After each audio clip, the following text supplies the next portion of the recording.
Kolhapur police भरतीला विचारलेला प्रश्न आहे पहा. हा प्रश्न खूप महत्वाचा प्रश्न आहे आणि असा प्रश्न हमखास पोलीस भरतीला विचारला जातो आणि हा विचारलेला सुद्धा आहे.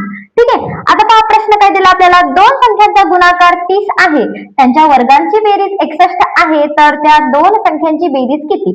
आता पहा आपण काय करूया. पहा इथे गुणाकार 30 दिले. कुणाचा गुणाकार 30 येतो? 6 आणि 5 चा. म्हणजे 5 सखम किती येते? 30 येते. येते का नाही? त्यांचा गुणाकार 30 आला. वर्गांची बेरीज म्हणजे ह्या दोघांचा काय करूया आता आपण वर्ग करूया आणि यांचं काय सांगितलं आपल्याला वर्गांची बेरीज सांगितले म्हणून इथं आपण बेरजेचं चिन्ह देऊया आणि दोघांचे वर्ग करूया. ठीक आहे. आता पहा 5 चा वर्ग येतो 25 आणि 6 चा वर्ग येते 36 आणि दोघांची बेरीज 61 येते का? आले 61. मग आता आपल्याला सांगितलंय काय आहे तर त्या दोन संख्यांची बेरीज किती. मग आता कुणाची बेरीज सांगायची? 5 आणि 6 ची बेरीज. 5 आणि 6 ची बेरीज किती येते?